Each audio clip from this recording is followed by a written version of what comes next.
Boa noite pessoal do Policast, iniciando mais um Policast nessa quinta-feira, mais uma quinta-feira onde nós trazemos o seu podcast semanal com assuntos variados, os mais distantes possíveis. Já trouxemos médicos, pesquisadores, já trouxemos amigos, já trouxemos pessoas que falam sobre assuntos e temas dos mais variados. Hoje não é diferente e nos próximos dias também não. Nós estamos iniciando aqui o podcast nessa noite, né, já com o nosso convidado. Hoje, excepcionalmente, estamos sem o Dr. Eduardo Bischoff nesse primeiro momento, porque daqui a um pouco ele volta, daqui a um pouco ele aparece, porque ele teve uma emergência médica, né? Se ele é um médico, nada mais natural que ele tenha emergências médicas, né? Então que ele vá lá, que ele faça o que tem que fazer, depois ele vem e entra no podcast conosco.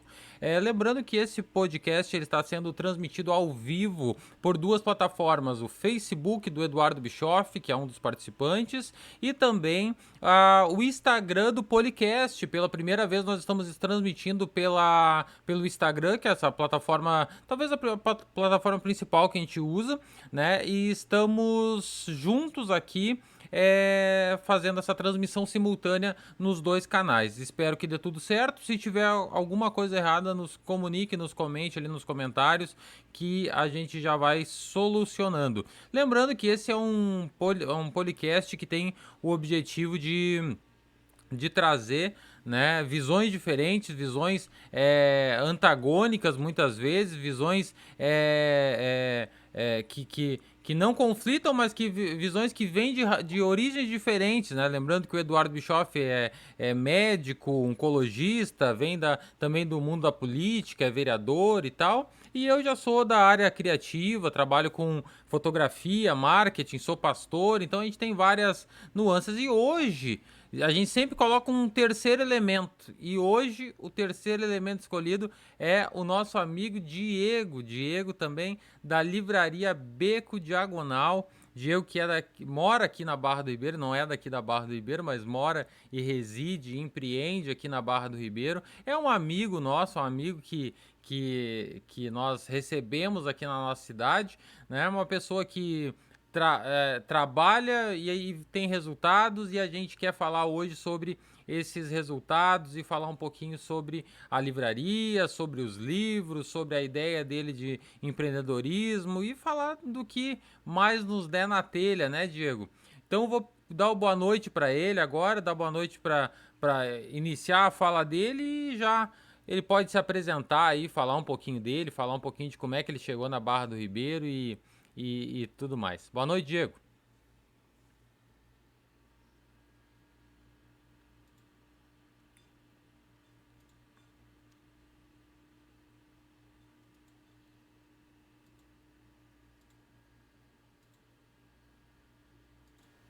E a gente está há pouco tempo aqui na Barra, né? A gente está residindo na Barra desde janeiro, né? E eu sou professor de educação física de Ô, Diego, vou te formação. pedir um favor.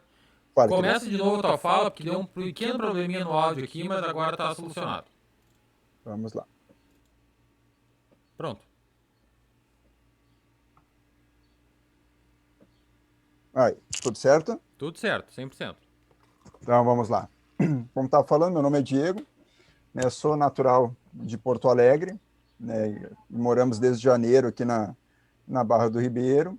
Sou professor de educação física de formação, né? E agora a gente está empreendendo com a questão da livraria, né? Sou idealizador e proprietário da livraria junto com a Rafaela, e estamos nesse projeto aí desde de abril, né? Vai fazer está indo para o oitavo mês do projeto da livraria, e como eu disse, sou professor de educação física de formação, né? Eu fiz minha faculdade em Lages, Santa Catarina, onde eu residi durante um bom tempo. Depois, posteriormente, acabei me mudando para Porto Alegre, onde eu sou natural. Depois voltamos para Santa Catarina de novo, né? Lá eu também exercia minha profissão como educador físico. Tu foi pra E Lages por causa viemos. do serviço, do emprego? Eu fui para Lages no primeiro momento. Eu fui para Lages, assim, cara, Lages, eu morei em Lages umas 4 vezes, mais ou menos.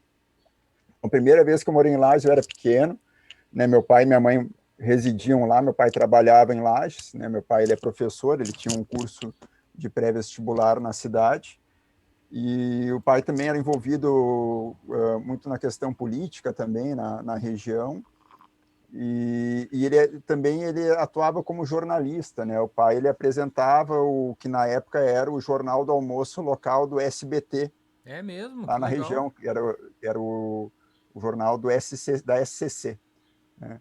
E daí, na época, a gente foi morar lá. Depois eu circulei nas cidades ao redor de Lages, né? Tudo com o pai, né? Tipo, Sim. Curitibanos, Correia Pinto, Vacaria, né? E depois, quando eu decidi fazer faculdade, eu morava em Vacaria na época e decidi fazer em Lages, porque eu já tinha aquela memória afetiva com Lages, né? Sim. E acabei escolhendo Lages para fazer minha faculdade e pretendia ficar em Lages, na verdade, né? Mas daí eu conheci a Rafaela, eu vim participar na época, eu vim representar a universidade em Porto Alegre, na PUC, num congresso internacional que teve em educação. Eu apresentei um trabalho, um artigo nesse congresso. E daí, nessa história, acabei conhecendo a Rafaela. E a Rafaela, acabou que quando eu concluí a faculdade, eu me mudei para Porto Alegre, né? E a gente abriu o nosso negócio junto em Porto Alegre. Na época era o nosso estúdio de treinamento e pilates. Era focado em educação física. Eu trabalhava sempre na área da educação física, né? Depois que antes da faculdade, trabalhei com muita coisa, né? Sim. Até estava comentando contigo hoje, né? Hoje nós tivemos quase sem querer um pré-podcast, né? Podcast, Eu né? fui comprar os livros lá na livraria e ficamos conversando e conversando e conversando. A conversa sempre rola, né? Tipo, a gente acaba, os dois gostam de conversar, né? Então vai indo. E daí a Priscila e a Rafaela gostam de conversar também, então É. daí aí junta, né?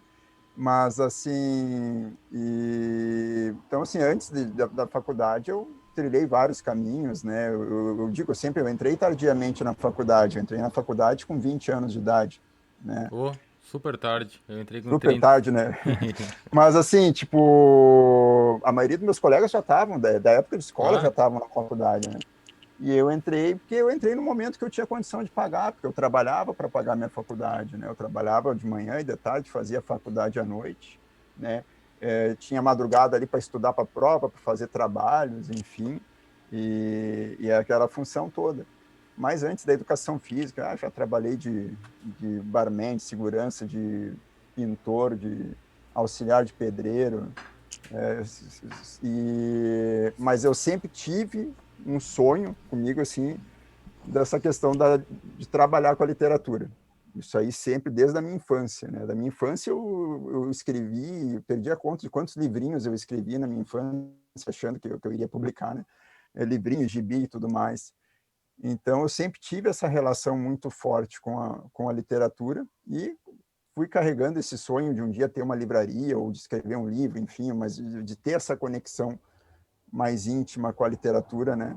Que depois, quando a gente começou a atuar na nossa área, virou um projeto de aposentadoria e inicialmente a ideia era, o dia que nos aposentarmos, a gente monta a nossa livraria, né?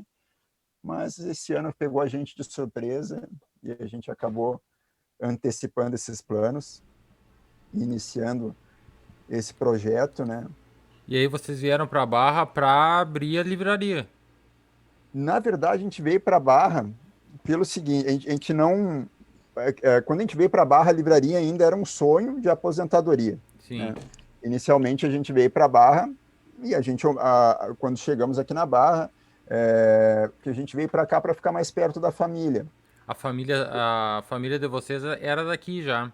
A nossa família é daqui, né? E meu sogro, minha sogra, meu pai, que já tem uma certa idade também, né? E nossos familiares todos são daqui, né? Não tinha ninguém para lá. A gente foi para lá porque na época, quando eu voltei para lá a trabalho em 2015, eu recebi uma proposta, acabei indo para lá a trabalho e ficamos lá nesse período, mas foi um período assim tipo muito desgastante, porque foi longe da família, né? Meu pai e minha mãe são 8 horas de viagem, não tem avião tipo de Porto Ah, Alegre para e a lá. estrada é longa, né? Estrada é longa, é serra, tipo, meu sogro já estava complicado para ele pegar essa estrada toda hora, a gente com as meninas ficava ruim vir também, então aconteceu que no último ano, acho que a gente viu a família 2 vezes.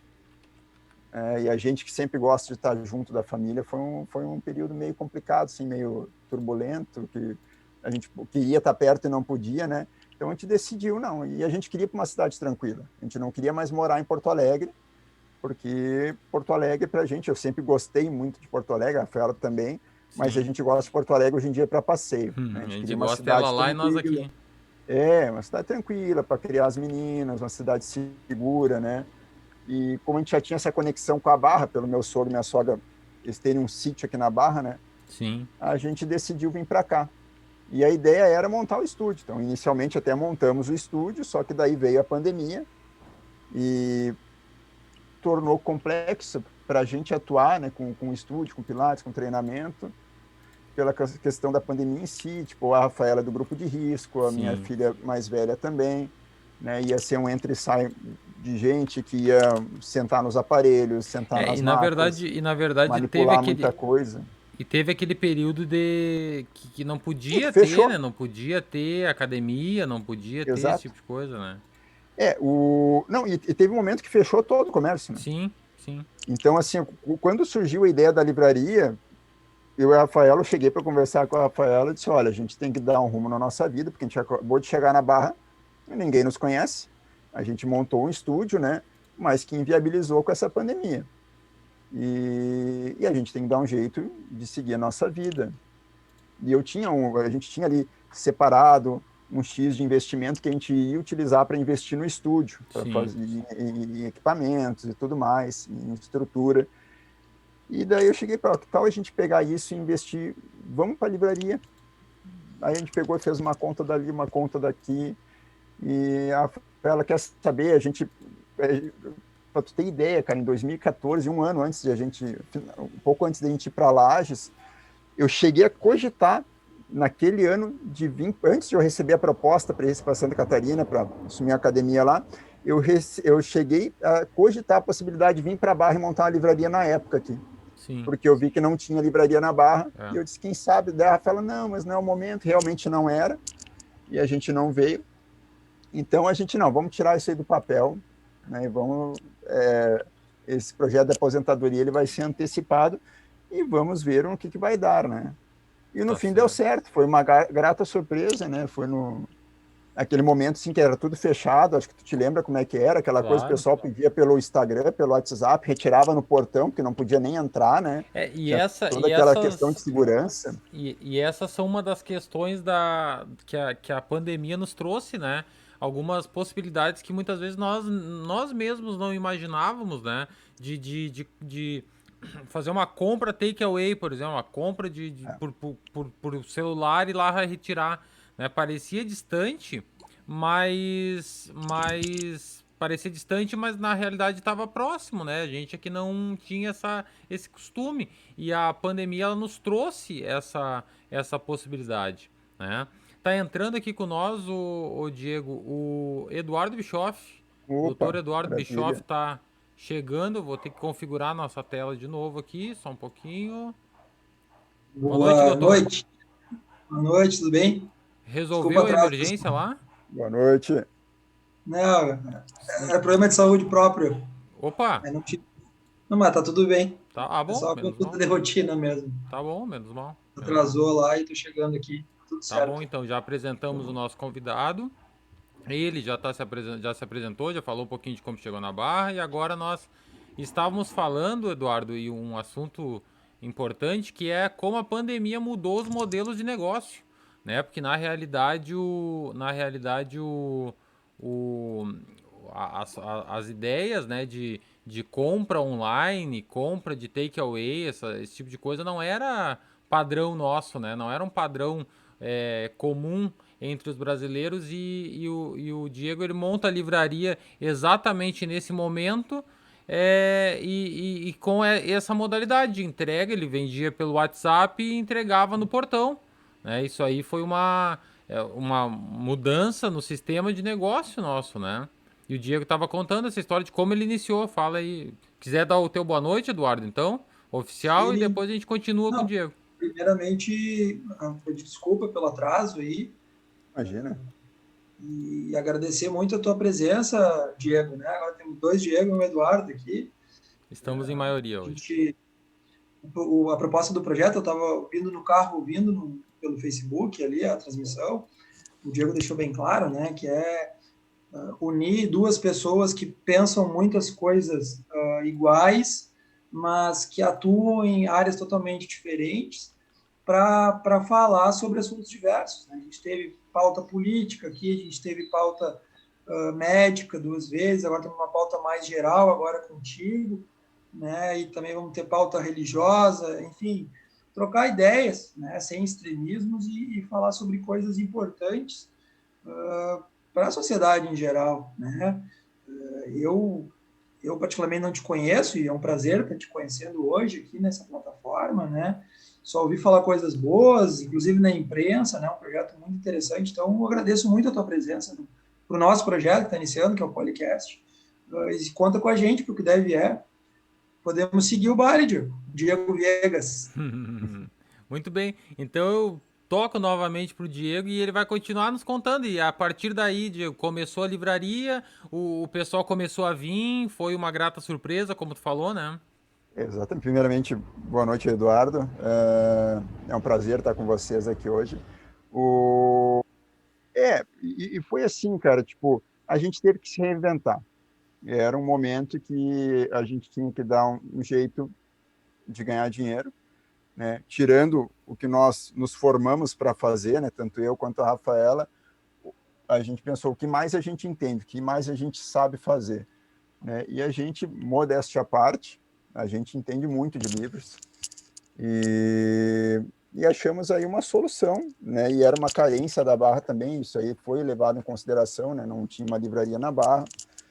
E a gente foi, na verdade, adequando o modelo de negócio com a necessidade do momento e com o que o momento nos apresentava também.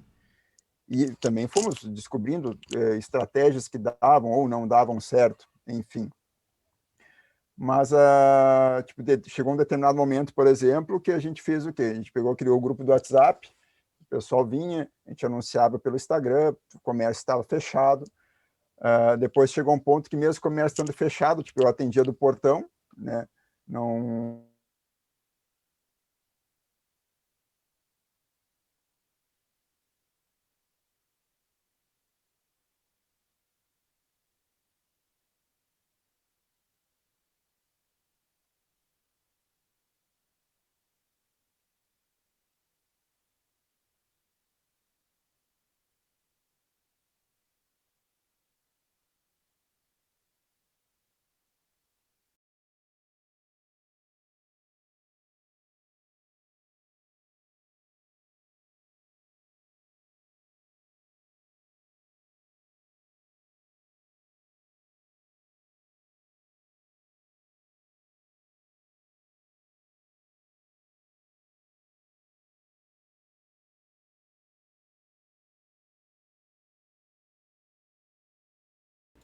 Muito bem, voltamos. Tivemos um probleminha de conexão aqui, né? Tivemos um probleminha de conexão, mas voltamos quando o Diego falava que tinha criado o grupo de WhatsApp e aí começava a fazer as entregas, né, Diego? Isso. Então a gente foi se adequando, a gente criou o grupo de WhatsApp, o site a gente já vinha, no momento que a gente decidiu fazer livraria, a gente já vinha montando o site, mas o site não é a nossa principal ferramenta, né? Eu uso o site meio para ter um mostruário e para atender o pessoal de fora, a gente atende o pessoal de fora, né? Mas, assim, a estratégia, né, virou muito em cima das mídias sociais. Então, Facebook, Instagram, principalmente, WhatsApp também.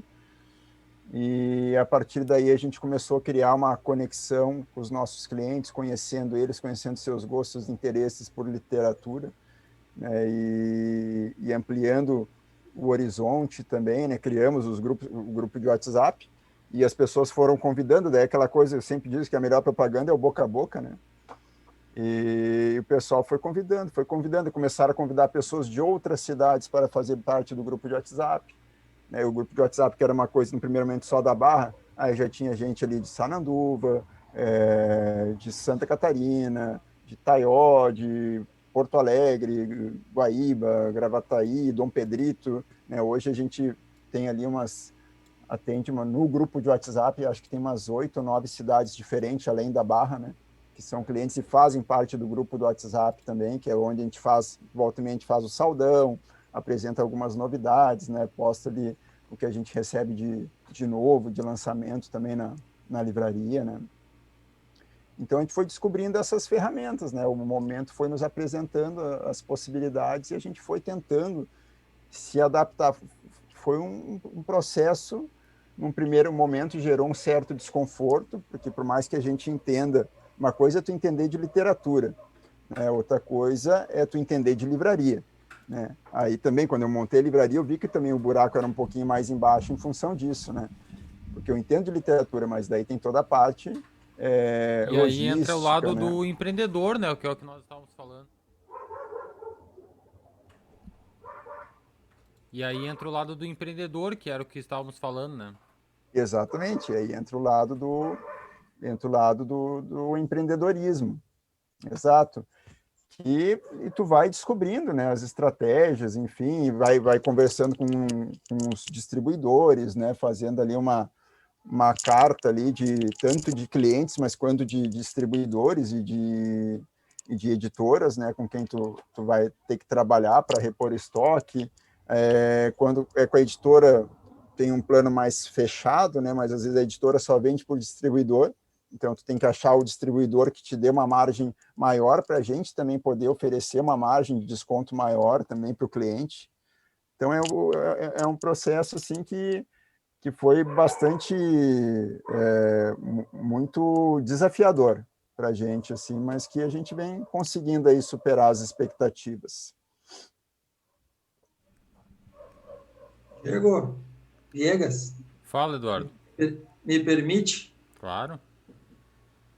Eu acredito, Diego, que tu sejas um grande fã do Harry Potter, né?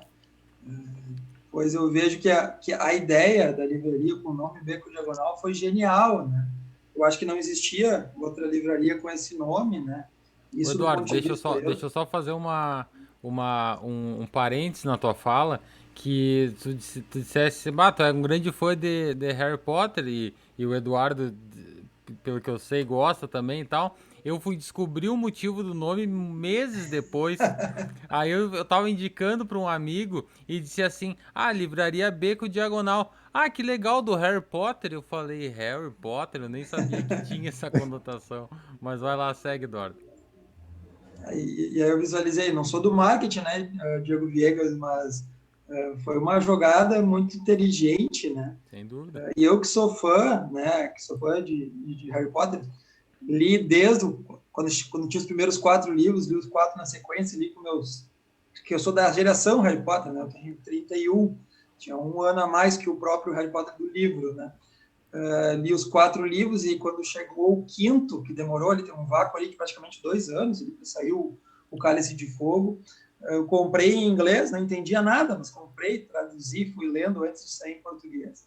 Então, achei muito legal a iniciativa de lembrar dessa literatura que marcou a nossa geração, né? E homenagear, né, dessa forma o nome. Queria que tu falasse um pouquinho mais, não sei se tu reverbera o que eu tenho de sentimento com relação à saga Harry Potter em si, mas de onde veio a ideia de colocar esse nome de Livraria Beco Diagonal? Assim, a gente também é Harry Potter aqui em casa, né? Eu, minha esposa, a minha filha Helena, de 9 anos de idade, e eu digo assim, o marketing aqui quem faz é minha filha Helena, de 9 anos de idade, né? Ela faz as grandes ideias, a Helena que é a nossa Hermione, né? Ela é que o nosso pequeno gênio, né, que soluciona todos os problemas, apesar de ter só 9 anos de idade, mas ela tem uma visão muito além da idade dela, impressionante. E o nome Beco Diagonal foi uma sugestão da Helena. A Helena sugeriu o nome, né? A gente queria um nome onde o nome em si fosse em português, né? Não fosse aquele nome americanizado, sabe? E a gente queria uma relação com os livros, e daí a gente chegou a um consenso, a gente quer uma relação com Harry Potter. né? E quando chegou a Harry Potter, a gente falou, caldeirão furado, não sei o quê, de toda aquela história que tem. E de Helena disse, beco diagonal. E, não, beleza, beco diagonal. Fui atrás, pesquisei, eu realmente vi que tinha uma livraria, no momento, no Brasil, que utilizava o nome Beco Diagonal, mas essa livraria estava num processo de fechamento, né? Acabou não dando certo. E daí eu disse, não, então beleza, é isso, eu botei ali, nome Beco Diagonal. Hoje a gente tem, né, a nossa marca, ela já é conhecida, né, tanto pelos clientes, quanto também pela mídia, tipo, acabou saindo a reportagem no Jornal do Comércio, na Zero Hora, né, e a gente entrou com um processo agora de registro de marca, né, para a gente estar registrando a marca Livraria Beco Diagonal, para a gente poder se tornar, no Brasil, a única livraria que possa efetivamente utilizar esse nome, né? Mas assim, a gente aqui, todo mundo aqui em casa, somos grandes fãs de Harry Potter, né? A gente consumiu absolutamente tudo que tinha para ser consumido de Harry Potter, e desde o do início da saga, né? E esse fascínio pela saga acabou passando para minha filha mais velha, Helena, também, que é também aficionada hoje em dia pelo universo do Harry Potter, né? Que é muito. É difícil explicar, eu sempre digo, é difícil explicar para quem não é fã do Harry Potter por que a gente é fã do Harry Potter. Porque é uma conexão, na verdade, uma coisa quase que de psíquica, mas é uma conexão com a obra, com o pensamento da autora, com a descrição dos personagens, com aquela empatia que a gente sente em relação, e muitas vezes uma ternura, uma preocupação, um carinho no decorrer da série com o Harry Potter, né? Por tudo que ele sofre de antes de começar a saga, né? Na história dele que vai sendo contada a partir da Pedra Filosofal, né? Mas a maneira que perdeu seus pais e que, né, foi parar no mundo dos trouxas, enfim, até o final da saga ali onde enfrenta o Voldemort, né? Então é uma série que tu começa a ler a série, tu cria uma conexão íntima com os personagens, né? Com o Harry Potter, com o Rony, com a Hermione, com o Dumbledore, né? Eu particularmente eu fiquei muito triste, muito incomodado quando morreu o Dumbledore, por exemplo, mas eu conheço pessoas amigos que também são fãs de Harry Potter e que naquele momento do livro fecharam o livro, cara, eu preciso parar de ler isso aqui por um tempo, porque eu tenho que assimilar que o Dumbledore morreu, né? Mas não é qualquer livro que consegue fazer com que tu tenha essa conexão com a obra, tu tenha a conexão, tu tenha uma relação afetiva com a obra, com a história em si e com os personagens, né? O Severo Snape, que é o malvado favorito, né? Que é aquela coisa assim que também é que sempre fica um ponto de interrogação até o final da saga de quem que é Severo Snape, né? E daí no final se descobre que ele foi talvez o personagem mais altruísta do início ao fim da saga, né? Que ele abriu mão de absolutamente tudo, né? Mas em função de um amor que ele sentia pela mãe do Harry, mesmo após ela ter morrido, né? E que ele direcionou também, sem demonstrar, obviamente, muitas vezes tentando mostrar o contrário, mas ele também amava o Harry, né? Por ele ser o filho dali. Então, assim, é difícil explicar para alguém, quando alguém pergunta por que tu gosta de Harry Potter. Cara, é mais fácil dizer sei lá, porque eu não gosto de alguma coisa do que porque eu gosto de Harry Potter. Mas a gente tem essa conexão afetiva com o livro, né? Com toda a história que permeia, né, o mundo mágico de Harry Potter, né? Olha, Eduardo, eu diria que poucas vezes eu me O senti tão Viegas, ignorante. Poucas vezes eu me senti tão ignorante quanto agora. Obrigado, Diego Barros, por ter me feito me sentir um completo ignorante. não, e Eu estava quase cortando a fala do nosso convidado, porque os spoilers rolaram, né? Porque Pois é, eu agora já ia por exemplo, sugerir. que nunca li, eu já sei que o Dumbledore morreu e agora não adianta mais, agora eu já sei. Não, mas assim, ó, ele morre, mas ele Não, continua sendo imprescindível até o final da Ah, saga. Fica tranquilo que ele vai não, aparecer. mas sabe que para de spoiler. eu tava ouvindo vocês falando e a minha origem literária ela vem de outro lado, né? Ela não vem do Ocidente, ela vem do Oriente, porque na realidade eu não digo do Oriente completamente, porque do Ocidente também, mas eu comecei lendo mangá, né? Mangá e assistindo anime, que são as histórias japonesas, né? Então, e depois vim pra HQ, que é as histórias em quadrinhos americanas, especialmente da Marvel, né? E depois vim em cima disso. Eu lia muito na adolescência Sherlock Holmes, que é uma das minhas leituras preferidas até hoje. E eu vim nesse mundo fantástico de herói, de coisa, e vocês já são mais do lado da magia do Harry Potter, desse tipo de coisa. Mas é legal, é bacana. Essa conexão que o Eduardo Bischoff diz que cresceu junto com o Harry, né? Que ele teria a mesma idade. Eu tenho com um personagem que talvez você o Diego conhece por causa da livraria, mas eu tenho com o personagem Naruto do anime, né? Que é exatamente a mesma coisa. Quando eu era adolescente, quando eu era criança, eu assisti o anime dele, o anime criança, ele criança.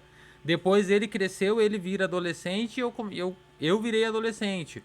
Hoje, tá, e essa é uma peculiaridade do. Muito obrigado, que o Woody, meu cachorro, entrou aqui e abriu a porta brutalmente. Me dê um minuto, por favor.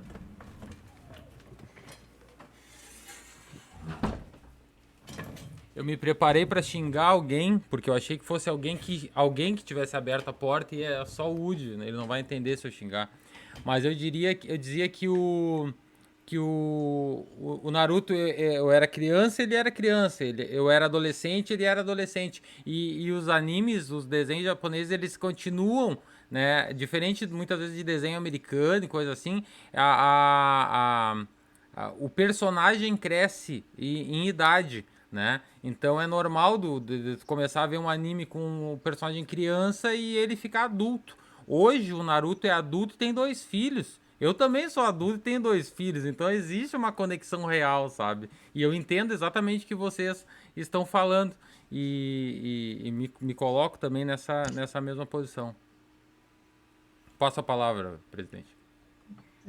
Perfeito, Viegas, eu tenho uma sugestão para ti comprar a saga, né? Os 7 livros aí numa livraria aí que eu ouvi falar, tal de Beco Pode Diagonal, ser, pode ser. né? Organizar com eles, comprar, ler, vale a pena. Eu Mas tive lá a gente hoje, entra numa coisa que Eduardo, eu falei. nós falávamos da de leitura e eu tive lá hoje e eu comprei esse livro aqui, ó, que eu já vou deixar antes de ler porque eu não li ainda, mas eu já deixo indicado o autor, que é o C.S. Lewis. O autor é maravilhoso e o nome do livro é Deus no Banco dos Réus. E é um autor extremamente que escreve uma literatura cristã muito boa, sem ser pesada, sem ser de difícil entendimento. É o autor das Crônicas de Nárnia, para tornar mais acessível. Então, e é um autor assim que no contexto cristão é muito, muito considerado. E hoje eu comprei esse livro lá na livraria Beco Diagonal. Quero começar hoje a leitura. Perfeito, Diego. E o que eu ia entrar é umas questões que a gente tem entre os fãs de Harry Potter. Sei que a pauta não é Harry Potter, mas eu não Mas consigo pode não ser. perguntar essa para ti, para o nosso convidado, Diego. Eu tenho amigos fãs de Harry Potter que não gostaram do 8º livro, entre aspas, que foi a peça, né? E também não gostaram dos filmes que que tem o dedo da J.K. Rowling também, Os Animais Fantásticos e Onde Habitam, na série que está criando. Eu, particularmente, achei muito legal, especialmente os Animais Fantásticos. E tu, o que tu acha disso tudo, Diego? Oi. Só um pouquinho que eu tô com uma. Agora o meu cachorro entrou Ah, tá, aqui. agora é o teu. Não, não, O não, os meus próximo é o do quatro. Eduardo. Os Daqui um meus pouco, 4 entraram aqui daqui agora. um pouco o Eduardo vai aparecer com o cachorrinho ali. Deu, O meu saíram. não, o meu não tá por aqui. Teve uma invasão canina que voltou a invasão canina. O cara, assim, tipo, a saga ali toda, porque, na verdade, o Animais Fantásticos, depois os crimes ali, eles acabam sendo uma obra que, na verdade, apesar de ter sido feita depois, ela vem como antecessora, né, dos acontecimentos em Harry Potter, né? E até em alguns momentos do livro, da saga Harry Potter, alguns personagens são falados, né, mencionados, aquela grande batalha que teve, enfim.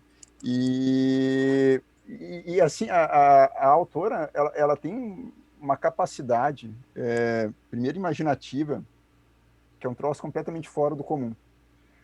Porque ela não criou só personagens, ela não criou só enredo, ela criou um universo. Então, uma das obras que ela lançou, por exemplo, também é a Biblioteca Hogwarts, né, que são 3 livros ali que dentro do universo Harry Potter, as crianças, os bruxos, eles têm acesso, né, que é o Quadribol através dos séculos, os contos de Bidobardo, né, e Animais Fantásticos de Onde Habitam, né? E que não é o filme, é o livro introdutório para o mundo bruxo, né, no que se refere aos animais fantásticos, né? É quase um livro de Darwin, só que do mundo de Harry Potter. Então ela criou tudo isso, cara. Ela criou uma fauna, ela criou uma flora, né? Aí depois teve também, antes dos crimes e dos Animais Fantásticos de Onde Habitam, o filme, que tem os livros, que são os roteiros dos filmes, né? Livros são roteirizados.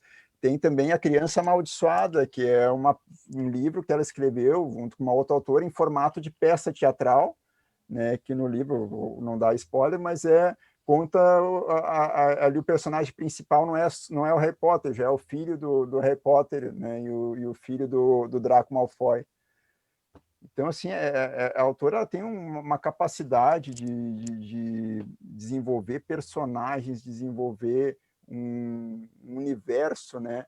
Hoje em dia, esses dias eu comecei a ler um livro que é a filosofia do universo Harry Potter. Não foi escrito por ela, foi escrito por outro autor, mas com base em todas a linha de pensamento. Porque se tu for parar para ler os livros em si, em vários momentos, principalmente pegando o Dumbledore como figura, é quase um almanaque filosófico, né? Tipo, o Dumbledore, com aquelas frases de impacto dele, né? Na minha nada humilde opinião, palavras, né?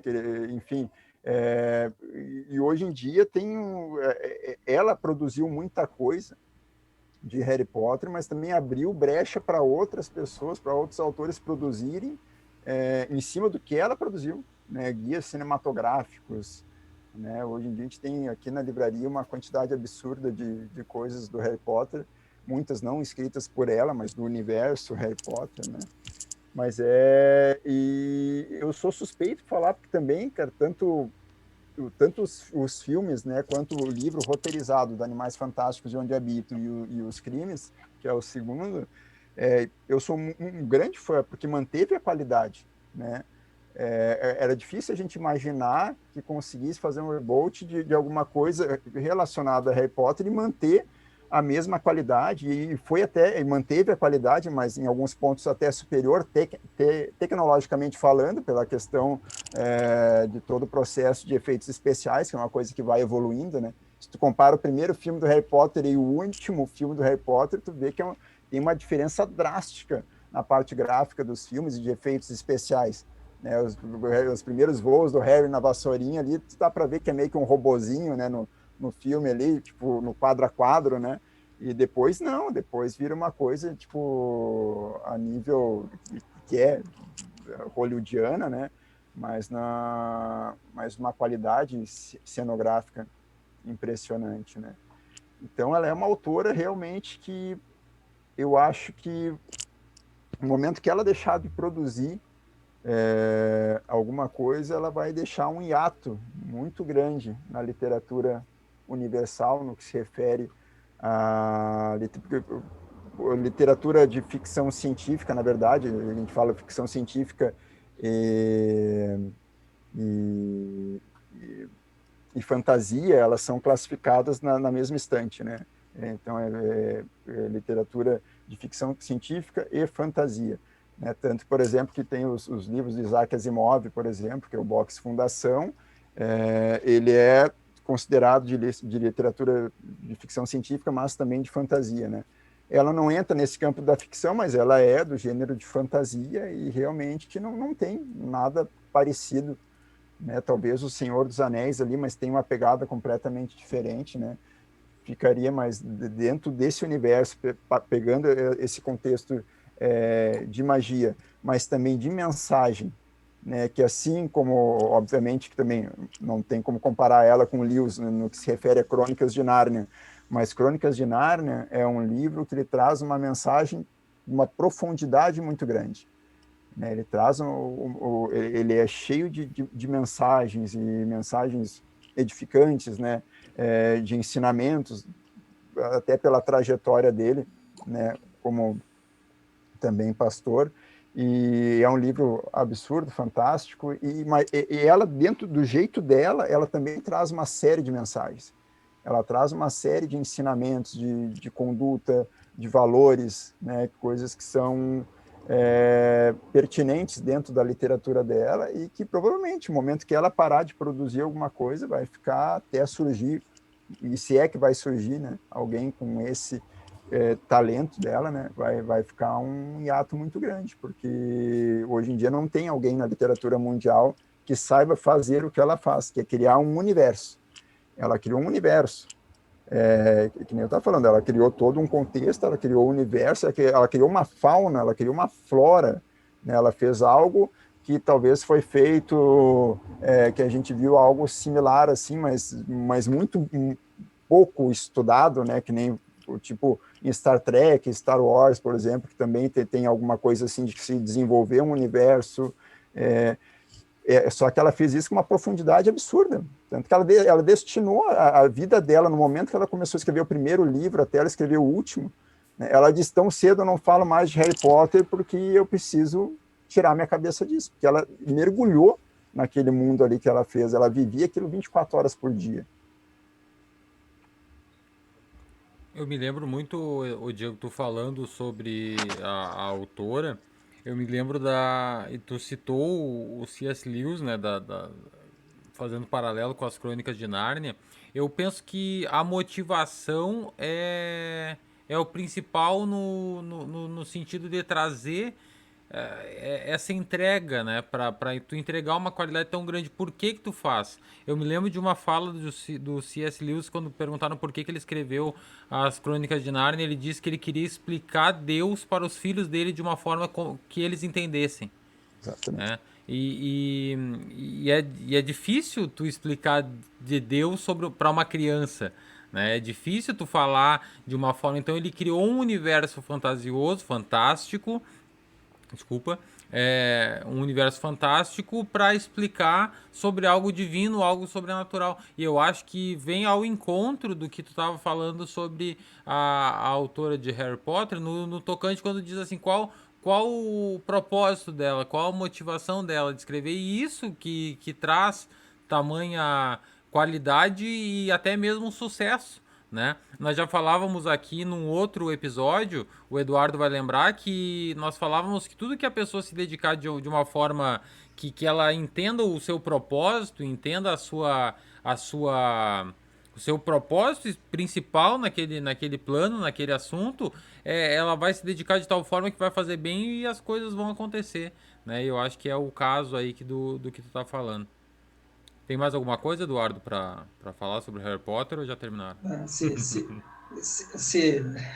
se deixar, a gente fala de Harry Potter um programa inteiro depois, né? Mas, como estava falando, e me ocorreu também, só que a gente fala de Star Wars, e o Harry Potter tá para a literatura mundial como tá Star Wars para o cinema, né? Exato. E aí, para quem é muito fã dos dois, sempre tem essas questões. Ah, não gostei depois que a Disney entrou. Ah, não gostei depois que a J.K. dividiu, enfim, eu particularmente, como vi pela tua fala, tenho gostado muito do universo que o Harry Potter ainda produz, né? Ainda pretendo ir até o parque lá, enfim, sou um grande fã. Se deixar, a gente fica conversando sobre isso horas. Mas o que eu queria também perguntar, que eu acredito que vocês não falaram sobre isso no tempo que eu estava ouvindo na vinda de carro para casa, como é? Eu estudo oncologia hoje e fiz medicina interna em medicina.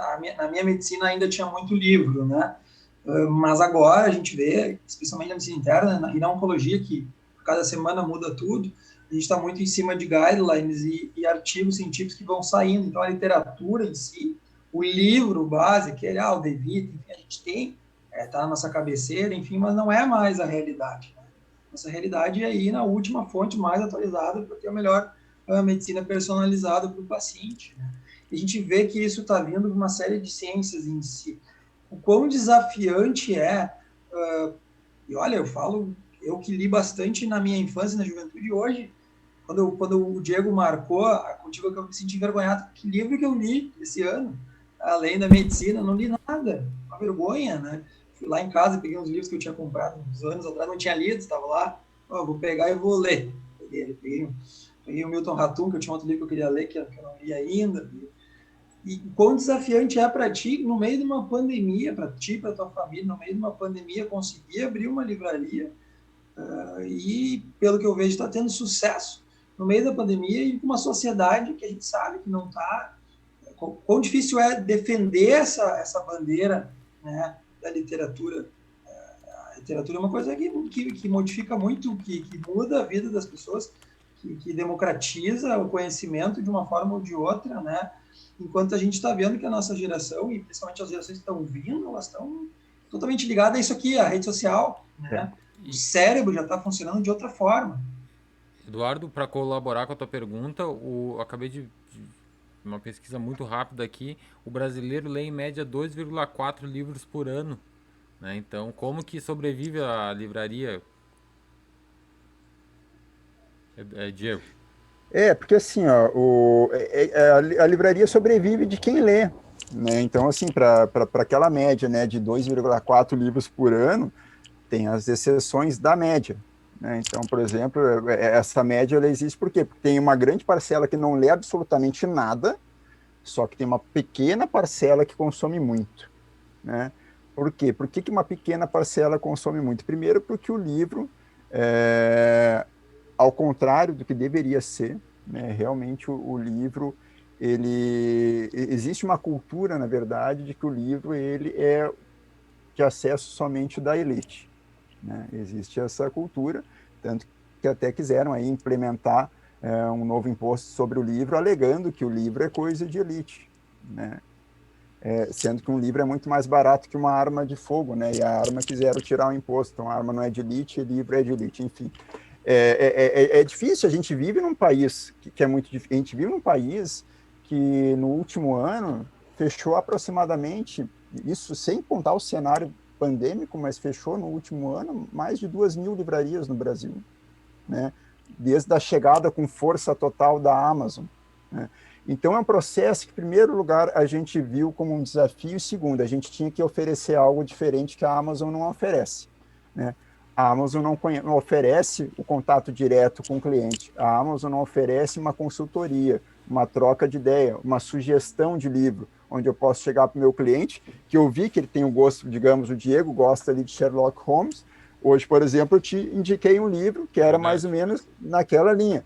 Eu sei o teu gosto, e a gente se orgulha para a gente conhecer cada um dos nossos clientes pelo nome, né? O fato de eu ter memória fotográfica ajuda bastante, mas eu conheço cada um dos meus clientes pelo nome, tanto aqui da cidade quanto os que compram fora.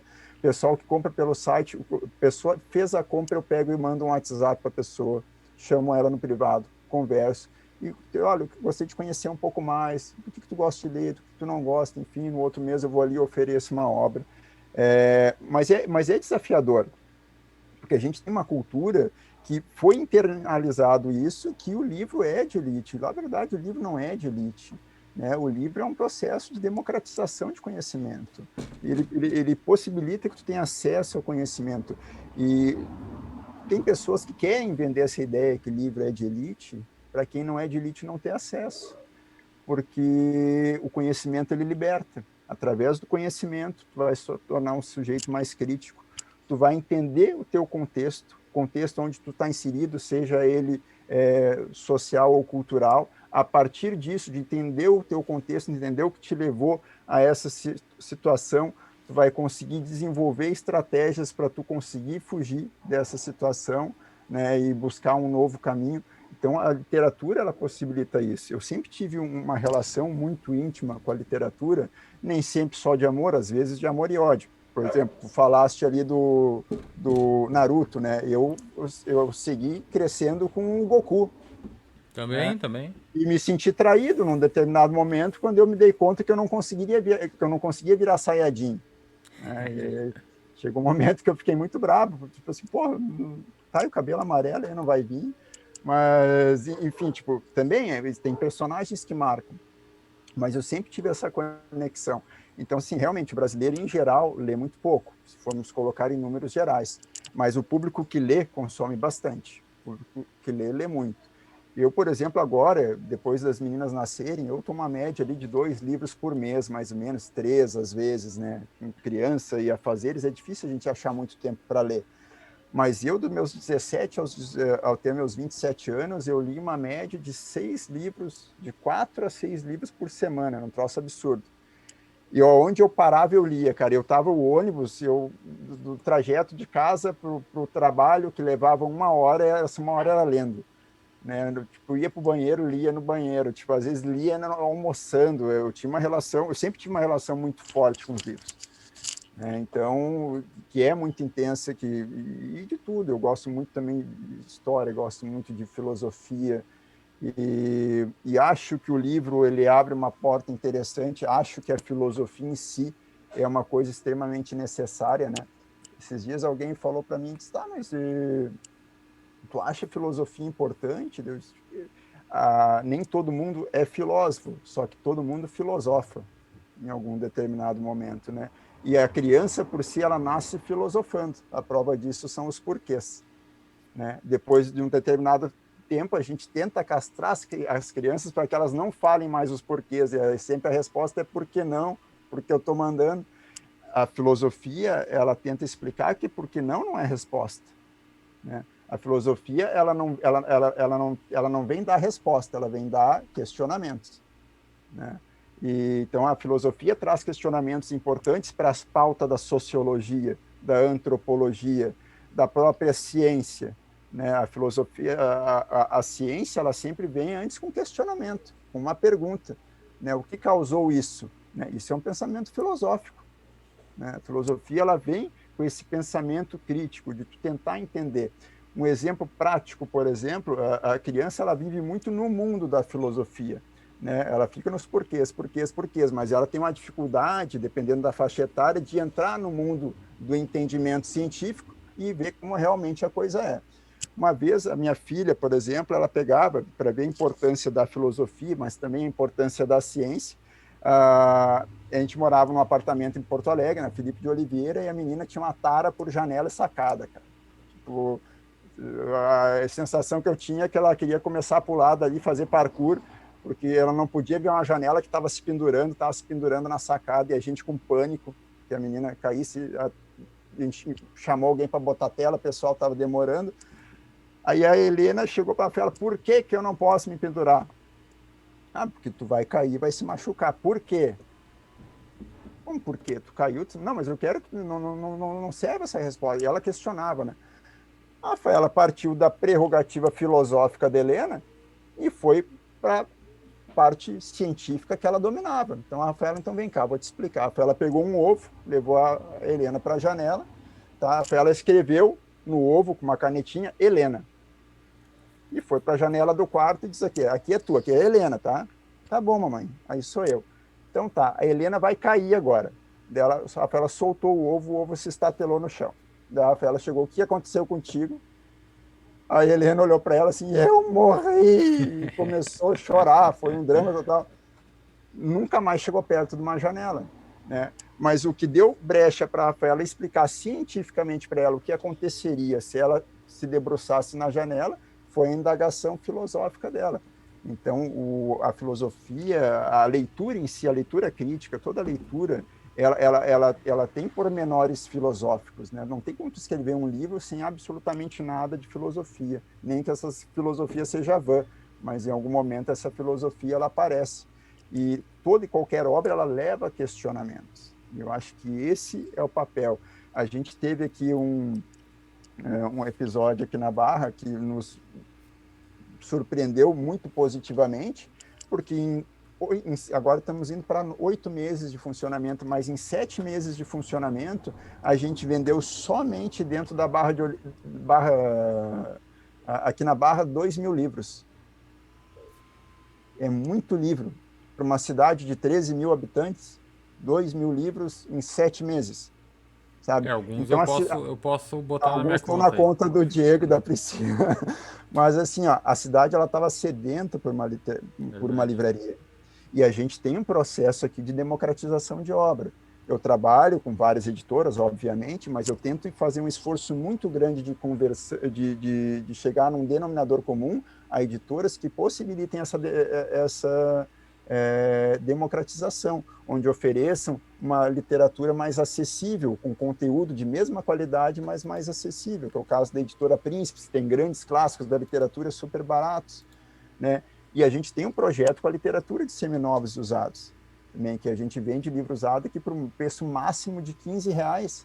A gente tem uma senhora faxineira que ela vem aqui na livraria cada 2 semanas, ela anda quase 30 quilômetros, ida e volta da casa dela de bicicleta cada 2 semanas, ela traz aqui uma notinha de R$20 e vem e compra livro no sebo.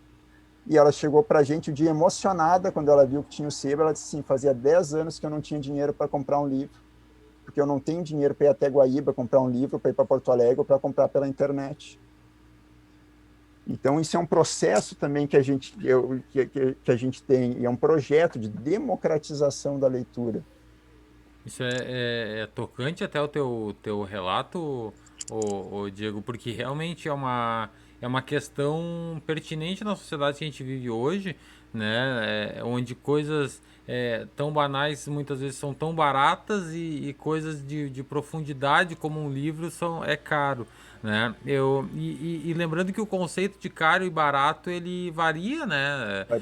O que é caro e o que é barato. Eu sempre digo, eu conversava com a minha esposa esses dias, nós estávamos comprando alguns livros e aí tinha livro de todo preço, tinha de 30, 40, 100, tinha vários livros de vários preços.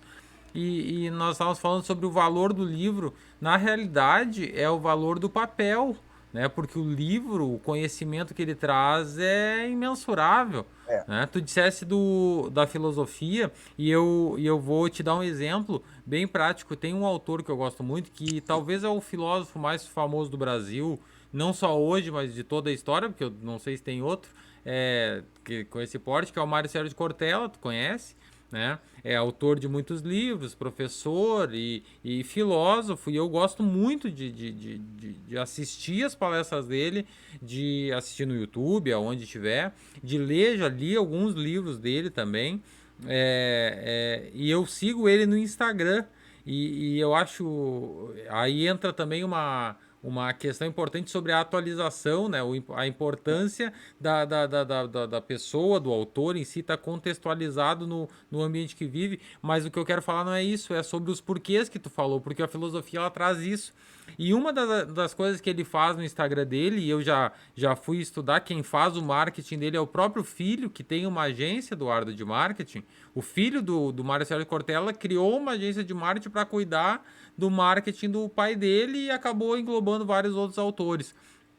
E ele tem uma questão que ele coloca aqui, que é um papelzinho, uma meia folha de ofício, uma meia folha de ofício, escrita uma frase de efeito, o nome do autor e deu. Exato. Só que tem uma questão importante, ele escreve a caneta, ele de próprio punho escreve será, interrogação. E aquilo me mata, porque eu leio a frase que muitas vezes eu concordo plenamente, e o fato dele colocar será me deixa em dúvida se eu já estou certo em concordar. Ou o contrário. Tem frases que ele coloca ali que eu discordo frontalmente e ele coloca uma dúvida e eu já não sei mais se eu discordo tanto, né? E eu acho que esse é o papel da literatura, da filosofia e dos autores no geral. E aí, inclusive, não só o autor que é filósofo, mas também o autor do Harry Potter, o autor das Crônicas de Nárnia, o autor das Crônicas de Gelo e Fogo, enfim, todos esses livros que muitas vezes fantásticos, mas nos trazem sim os questionamentos, né? A gente vai pegar o Cortella, para tu ter uma ideia. A gente do Brasil aqui, a gente não, muitas vezes a gente não dá muito valor para o que é nosso, né? Verdade. Uma característica brasileira, né? A gente sofre desde 1889 ali com um processo de colonialismo cultural americano. A gente sempre dá um valor maior porque vem dos Estados Unidos, né? Tanto que em 1889 o Brasil passou a chamar Estados Unidos do Brasil, né? Então, e foi assim até 1968. Mas, enfim, existia sempre... O Cortella, ele quebra isso. Primeiro que ele hoje em dia, realmente, ele é o maior filósofo brasileiro, não só da atualidade, mas de todos os tempos. Tá? Quem chega perto, talvez, seja ali o Leonardo Boff, pela obra que já tem, o Karnal também se aproxima, mas ele passou disso. Hoje em dia, o Cortella, ele é um dos maiores filósofos do mundo, na atualidade, se não o maior. Ele tem um poder de argumentação e de indagação filosófica que é realmente algo fantástico. E a literatura proporciona isso. Eu bato muito na tecla, às vezes, que a gente tem que valorizar um pouquinho mais o que a gente tem na literatura brasileira. Porque na literatura brasileira, hoje em dia, tem, no momento, grandes nomes na literatura brasileira, mas que muitas vezes nós não conhecemos, nomes do nosso lado, tipo Taylor Diniz, pouca gente conhece, mas é uma das referências do suspense nacional, né? Mas o Cortella, ele fala sobre essas questões, assim, do porquê dessas frasezinhas, né? E é realmente algo muito impactante, porque a gente fica com um sentimento antagônico, porque a gente fica incomodado por dois motivos. Se a gente concorda com a frase, a gente fica incomodado com aquele porquê, e a gente se questiona, será que eu estou concordando e eu estou errado em concordar? Ou se a gente não concorda, a gente também fica com aquele porquê, porque será que eu não estou concordando e estou errado em não concordar? Mas exatamente esse é o papel da filosofia, né? A filosofia, ela surgiu exatamente para gerar um questionamento. A filosofia, ela não busca respostas, a filosofia, ela busca questionamentos, né? No momento que se atinge a resposta para uma determinada pergunta, já não é mais filosofia, aí passa a ser ciência, né? Aí a ciência chegou no seu resultado. E o Cortella, magistralmente, ele traz toda essa temática com muita força. E fica essa questão, né? Porque um exemplo também dessa questão que a gente compra muita ideia da literatura de língua inglesa, mas principalmente americana, né? Hoje em dia está uma febre muito grande por autores russos, não sei se vocês perceberam. Tem se falado muito em Dostoiévski, Tolstói, enfim. Só que esses autores russos, eles existem há muito tempo, e esses clássicos que eles escreveram são clássicos há muito tempo. Essa literatura foi entrar no Brasil após o final da Guerra Fria. Até o final da Guerra Fria não se cogitava entrar autor russo no Brasil, porque existia aquele bélico que não era bélico, né, entre os Estados Unidos e Rússia, né, dentro do período de Guerra Fria, e não era inimaginável entrar uma obra russa no Brasil dentro daquele período. A partir de 1991, 1992, os autores russos entraram dentro do cenário nacional e com muita força, principalmente trazendo pelo pessoal, apesar de não serem obras filosóficas, mas trazido pelos filósofos como um contraponto à literatura que era apresentada para a gente, tanto nacionalmente quanto vinda também dos estados, do aculturamento americano, né? E a gente passa por esse processo no que diz respeito à literatura brasileira. Existe um ranço muito grande. Esses dias eu cheguei para alguém, tu já leu esse livro aqui, é de um autor brasileiro? Eu não leio nada brasileiro, é uma porcaria. Mas tu já leu alguma coisa? Não li nada porque é uma porcaria. Né? Aí entra o pensamento filosófico, né? Como que tu acha que é uma porcaria se tu nunca leu? Né? Mas tem essa coisa, não, eu gosto de autor americano. E é um processo que vem vindo, né? A gente compra culturalmente muito o que vem dos Estados Unidos, né? E é uma tendência não só nossa, é do mundo. O mundo consome muito o que os Estados Unidos produz. Mas, Diego, Né? sabe que eu tô falando aí sobre a questão do da americanização e tal. Eu acho que o Brasil ele vem num processo e a gente tá. E muitas vezes a gente se cobra e exige mudanças de uma nação super madura, sendo que a gente não é ainda uma nação super madura, né? O próprio Mário Sérgio de Cortella, numa palestra ou algo que ele falou, ele disse que ele em uma universidade inglesa, não me recordo o nome agora, fugiu o nome, não me lembro o nome. Eu sei que a universidade, Oxford, eu acho que até pode ser Oxford. Enfim, ele estava numa universidade inglesa que só a universidade tem 700 anos de existência. 700 anos de existência a universidade. E ele falava com o reitor e ele falava, o Brasil tem problema isso, problema aquilo, numa conversa informal, né? É, enfim, elencando problemas no Brasil, o reitor olhou para ele e falou: fica tranquilo que os primeiros 500 anos são os mais difíceis mesmo. Então, quer dizer, o Brasil é uma nação nova em todos os sentidos, desde de existência quanto em democratização, em deixar de ser colônia, democratização cultural, enfim. Então o Brasil ele está nesse processo e aí vai ao encontro do que nós falávamos hoje à tarde sobre os extremismos, né? A gente cobra que o Brasil tenha maturidade muitas vezes em temas que não que a gente está debatendo hoje em dia, né? Mas claro que o papel da filosofia, o papel da literatura é de transformar e amadurecer e libertar as pessoas de muitas vezes de pensamentos e coisas desse tipo. O processo democrático, ele é um processo lento, né? Isso aí em toda a história da humanidade, né? O processo democrático, ele começou na Grécia, né? E a democracia ainda engatinha não só no Brasil, no mundo todo, né? Porque a democracia, a gente vai sempre vendo alguma coisa que a filosofia possibilita isso, algo para ser melhorado democraticamente.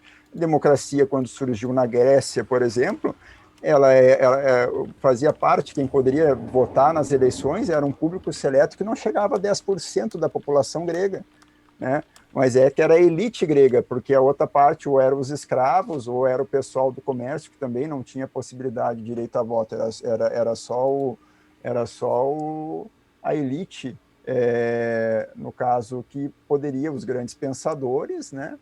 E a elite que poderia ter acesso ao poder do voto, né, dentro de um processo democrático. E a democracia ela vem em constante processo de construção. Até hoje, muita coisa, daqui a 100 anos, muita coisa vai ter mudado democraticamente. E é sempre importante quando a gente vê que tem coisa que precisa ser melhorada. O pior é quando a gente olha e se conforma. Quando a gente vê que diz, não, tá legal do jeito que tá. O questionamento ele faz com que se busque circunstâncias, né, que sejam mais favoráveis para o andamento da sociedade, da humanidade num todo, né?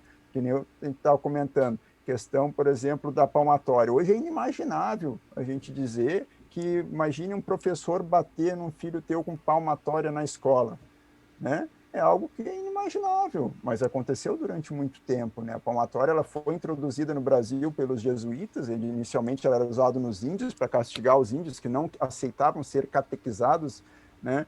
E depois virou um instrumento no século XIX para bater nas crianças. Então, século XIX para XX, as crianças apanhavam de palmatória, de vara de marmelo, era botada ajoelhada em grão de milho, em tampa de garrafa. Não pode?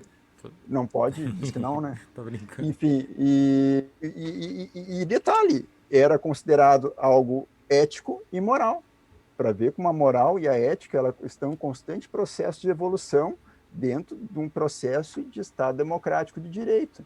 A democracia, ela permite que esse processo evolutivo em relação à ética e à moralidade, ela se mantenha sempre ocorrendo, que ela não interrompe esse processo evolutivo, e a filosofia ela possibilita esses questionamentos. Por que o professor não pode agredir um aluno? Né? Veio a pergunta, veio a resposta, né? Deixou de sair do campo filosófico para ir para o campo das ciências sociais, foi respondido e foi tirado de pauta.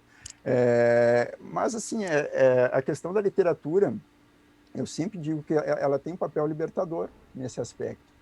Inclusive, quando te apresenta a história, né, eu digo assim que eu conheço, modéstia à parte, muitos lugares do mundo, sem nunca ter viajado para nenhum, né, mas através da literatura. Eu aprendi muito sobre história, antes de me aprofundar em história, através da literatura. Por exemplo, aprendi que, em um determinado momento, através do livro Shogun, volume 1 e volume 2, que num determinado momento, enquanto o Brasil estava sendo ocupado pelos portugueses, os portugueses também estavam tentando colonizar o Japão naquele mesmo momento. Só que lá não deu certo, porque aqui eles encontraram os índios pacíficos que entregaram pindorama de mão beijada, e no Japão eles encontraram samurais com suas espadas que botaram os portugueses para correr, né? Então, a literatura possibilita tu conhecer a história, né? Tu conhecer o contexto histórico daquele momento em que a história transcorre, sobre o que foi escrito, né? E te possibilita um senso crítico também. Então, assim, tipo, aqui na livraria a gente trabalha com várias vertentes literárias, né? E obras que eu tenho mais apreço, que eu tenho menos apreço, obviamente, nem tudo eu gosto. Obras que eu gostaria de não estar vendendo, mas eu vendo, porque existe uma demanda.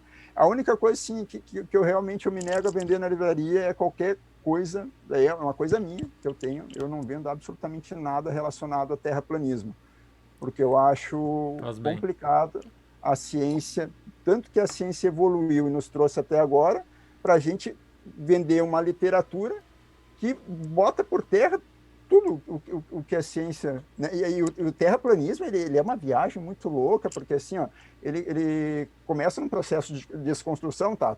Beleza, a Terra voltou a ser plana. E agora já tem umas teorias muito loucas. Agora já tem assim, ó, no final da Terra plana tem uma muralha de gelo no estilo de Game of Thrones, né? E daqui a uns 5 anos vão dizer que do outro lado tem os caminhantes brancos. É questão de tempo, né? E os caras dizem, não, mas aquele satélite lá não existe, tem terraplanista que diz que não existe satélite.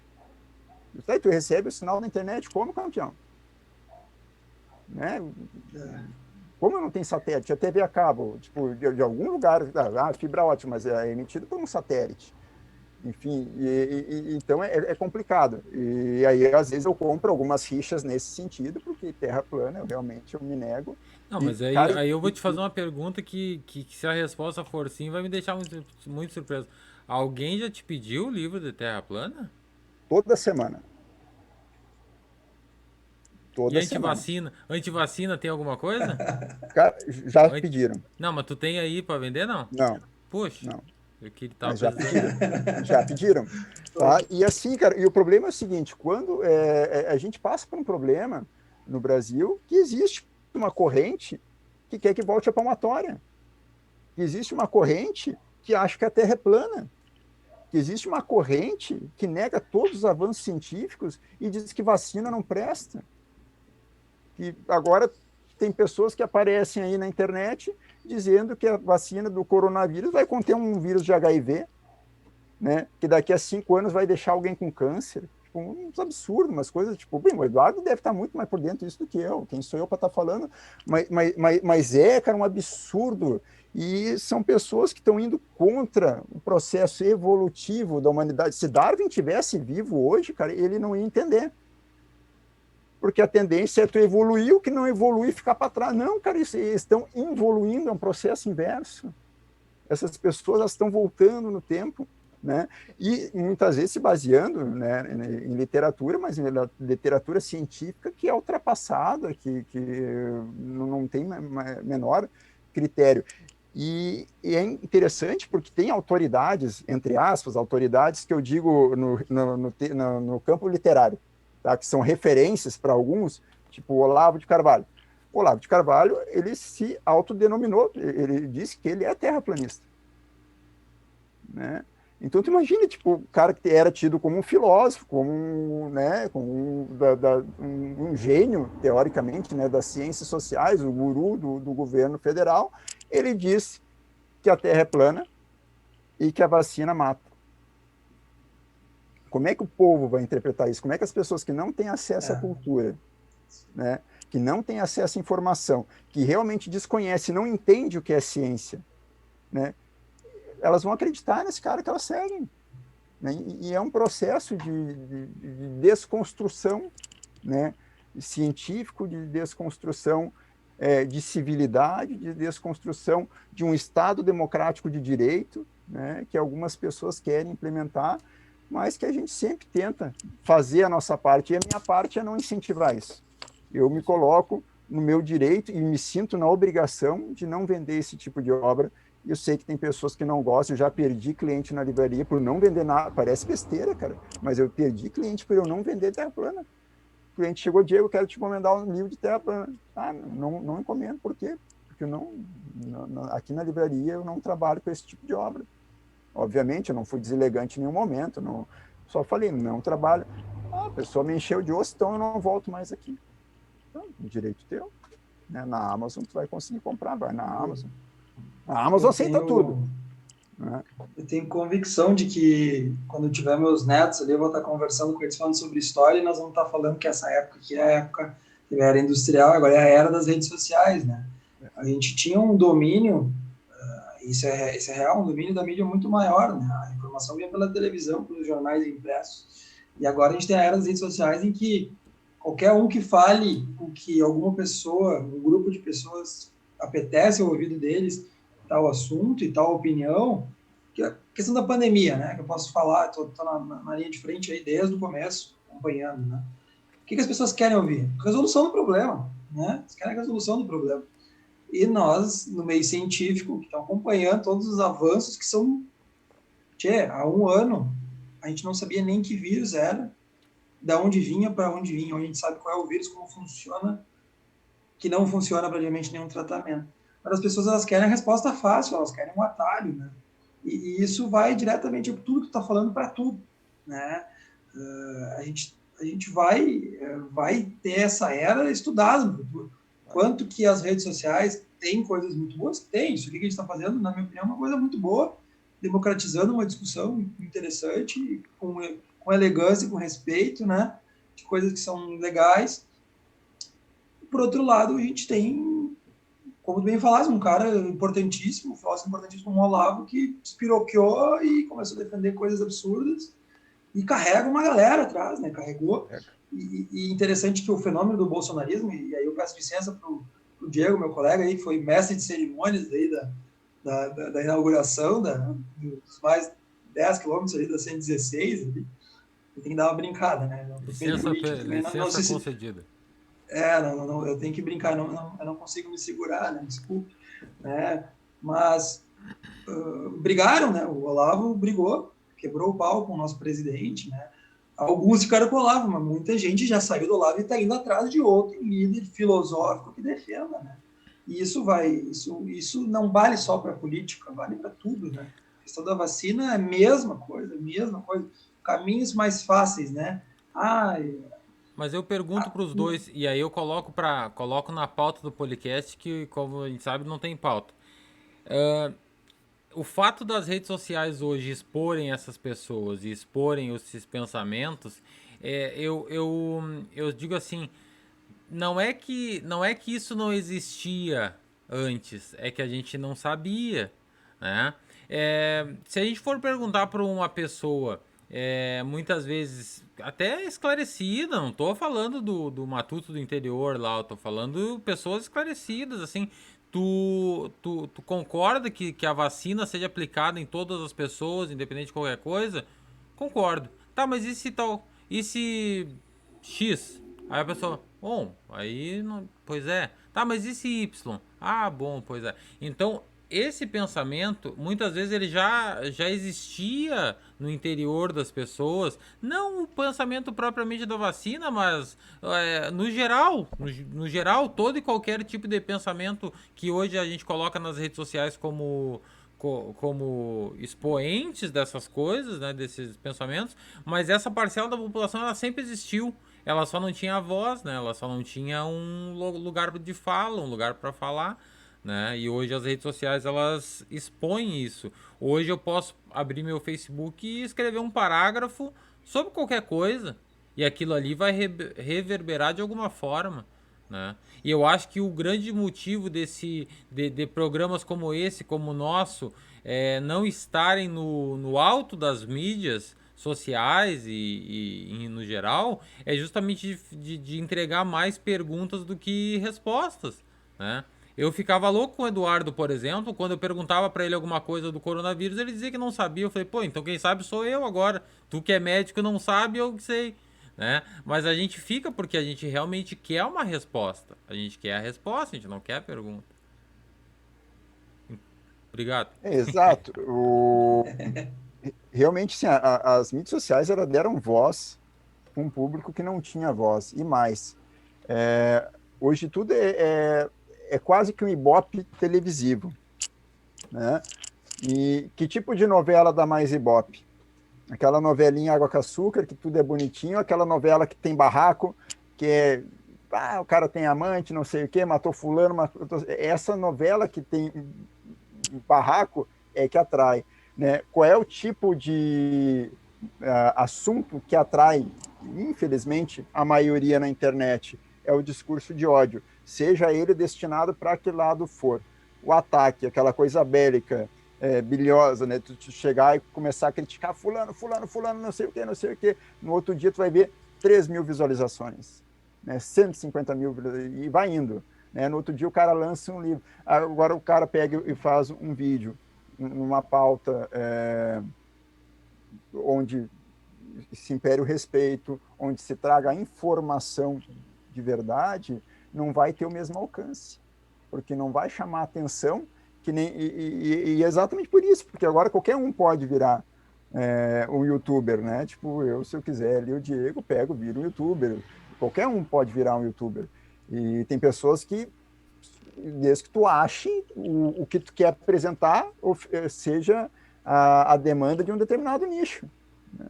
E tem um nicho que gosta de ver o barraco, tem um nicho que gosta de ver a desinformação, tem um nicho, o cara que fala de arma, por exemplo, ele vai agradar a parte que é armamentista e vai com ele. O cara que é da esquerda, ele vai meter pau na direita, a esquerda vai com ele. O cara que é da direita vai meter pau na esquerda, direita vai com ele.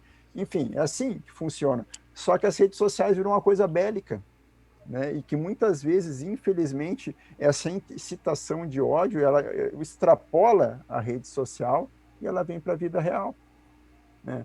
Onde tem pessoas que se agridem por ter um posicionamento político diferente, né? Eu sempre digo, é extremamente importante para uma democracia ter esquerda e direita. Não existe uma democracia só com direita ou só com esquerda, tem que ter os dois. Uma é contraponto da outra. A esquerda evolui através do contraponto em relação à direita e a direita evolui através do contraponto em relação à esquerda, né? Então, por isso que nem tem nos Estados Unidos, republicanos e os democratas, né? Então, se faz necessário.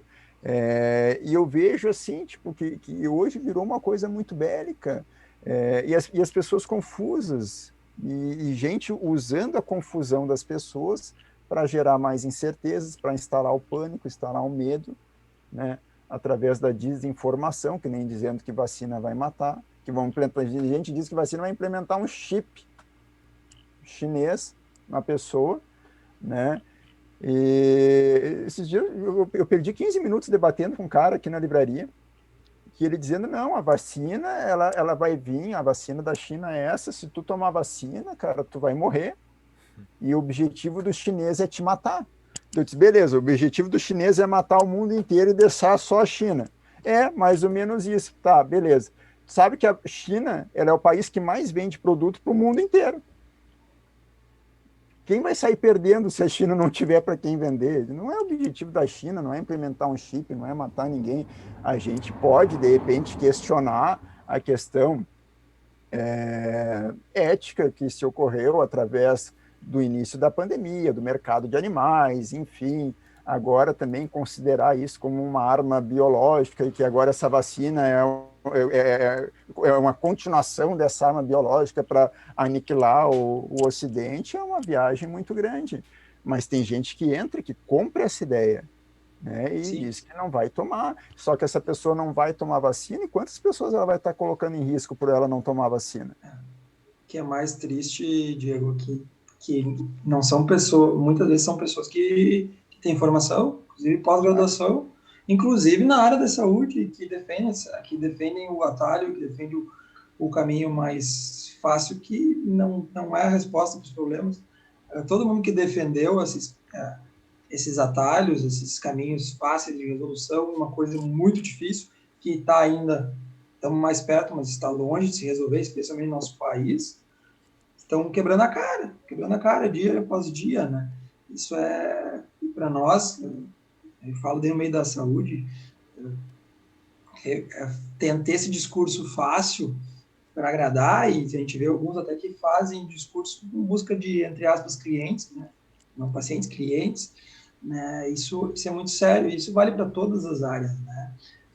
A gente vê que, especialmente depois da última eleição, a penúltima eleição americana, e reverberou nessa atual, os extremismos vieram para o Brasil também, e quem defende uma pauta mais de centro, de diálogo, de defesa das instituições, é taxado de chato, né? De chato. Quando tu vai lá e pondera com um cara de extrema direita, ele diz que lulista, petista, aí vai pro lado da esquerda, tá do lado da grande indústria, tá do lado da grande mídia, e quando a gente vê que tem muita gente, e as eleições agora municipais parecem mostrar isso, não tem muita gente que também pensa pro lado mais do centro, né? Mas enfim, né, a gente está aqui a 1h40, vocês dois já, eu estou aqui a 1h20, né? Já vi que a gente pode fazer mais outros Acho que a gente programas vai ter sobre que assuntos. fazer mais um podcast com o Vamos ter Diego. que fazer outros, né? Eu queria mandar um abraço para o pessoal que está conosco aqui, pelo menos no Instagram já caiu, né, O Diego? Instagram terminou, porque é 1 hora, né? É 1 hora, mas vai ter muito produto de qualidade para depois o Vai, senhor espero. trabalhar e cortar. Vai ter trabalho essa semana aí para a gente Obrigado. continuar divulgando. Mas mandar um abraço, um beijo para Priscila Terra Viegas, eu sei que deve estar dividida daí, mas louca para participar, está aqui comentando conosco. O José Luiz Conte mandou um abraço, a Iva mandou um abraço para todo mundo, Rosane Rocha, Carla Conter, Marco Renhac, Paula Faria Cortinaz, mais um monte de gente online aqui, tem bastante audiência nesse programa. Eu fico bem contente com a tua participação, Diego, obrigado pela tua participação em meu nome e também o nome do Diego Viegas. Isso. Sucesso para ti, passa meu WhatsApp para ele aí que eu estou me sentindo, eu estava comentando com a minha esposa, com a minha namorada, eu estou promovendo ela, se ela ouvir isso aqui, eu estava comentando com a minha namorada ontem, o ano que eu mais li na minha vida foi o primeiro ano de cursinho que eu estudei mais ferrado para passar em medicina, que eu peguei todas as listas das federais do estado e saí lendo, e Pelotas, eu lembro que tinha 16 livros. Aquele ano eu acho que eu li uns 30 livros, e até hoje livros que estão ali, como tu falou, da questão da história, enfim, todos aí voltam na cabeça. A importância da gente ter não só momento de redes sociais, de filmes que eu gosto muito, e também de séries que eu tenho visto bastante, o tempo que dá, o resto está trabalhando, estudando oncologia, né? A importância da gente manter viva a cultura da leitura, né? E a tua defesa dessa pauta me tocou pessoalmente, né? E vou tentar voltar a ler mais, né? Como já li em outras épocas da minha vida. Então, acredito que o nosso programa hoje teve alcançou um objetivo maior aí que as pessoas estão conosco vendo, e foi muito legal. Então, eu queria te agradecer a ti, agradecer o Diego por a gente ter tido esse momento hoje. Foi muito legal, e contem conosco aí, sucesso, continue tendo sucesso aí na livraria, que precisar, contem conosco. Muito obrigado. Eu aproveito Obrigado, agora Hélio. também e faço o agradecimento para o Diego, e aí depois a gente passa a palavra para ele fazer a sua fala final, e a gente encerra logo em seguida, porque como o Eduardo falou, nós estamos batendo já quase 1h45 mais ou menos de live, 1h42 mais precisamente. E é importante porque o nosso podcast desde o início ele não tem muito limite assim de tempo e nem de assunto, né, Eduardo? A gente não baliza, eu sempre digo que a gente não.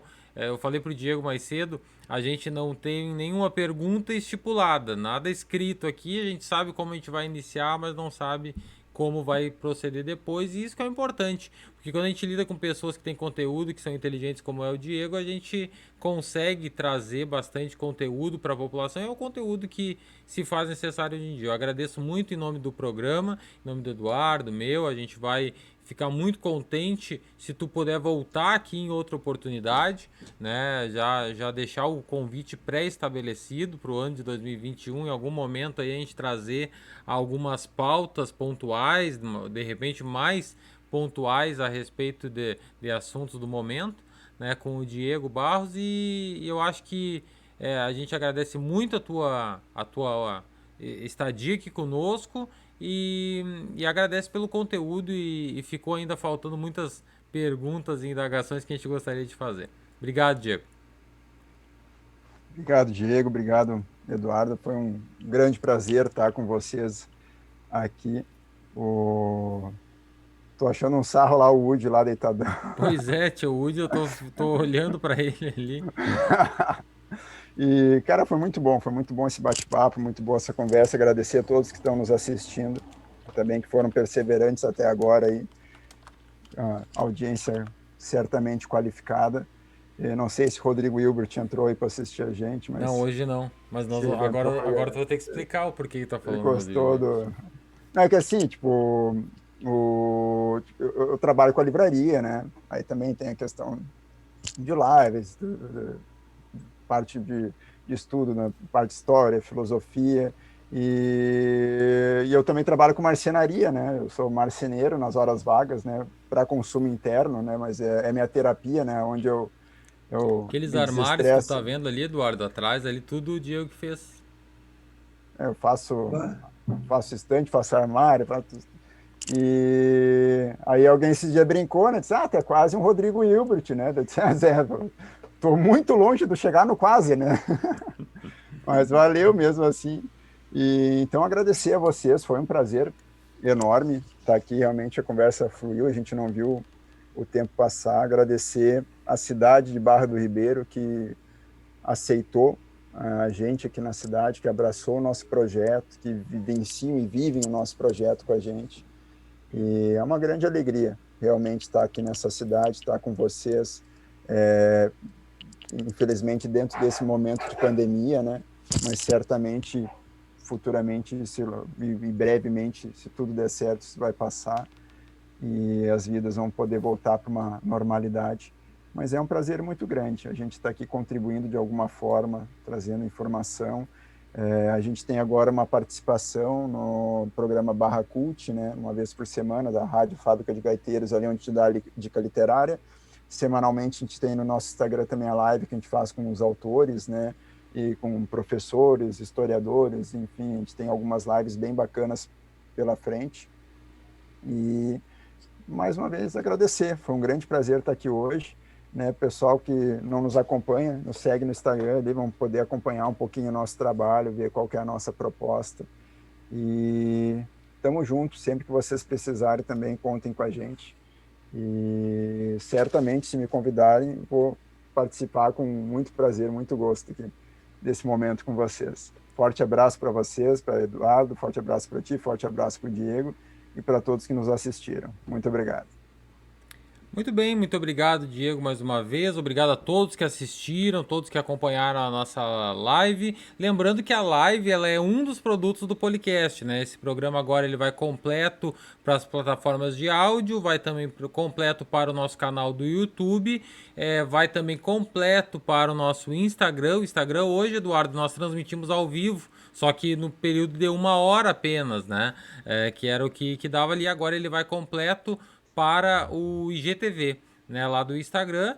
E durante a semana ele vai passando ali em cortes, a gente vai extraindo conteúdo e assuntos pontuais. Ao longo dos dias nós vamos publicando esses vídeos também no Instagram. Em todas as redes sociais é Policast Oficial. Então, o Policast Oficial no Instagram, no Twitter, no YouTube, e em breve nós vamos estar com a página no Facebook também, né? A página já existe, nós não estávamos em funcionamento, mas é o projeto que ela volte a funcionar, ou melhor, que ela comece a funcionar também como uma plataforma de streaming onde a gente vai fazer as lives.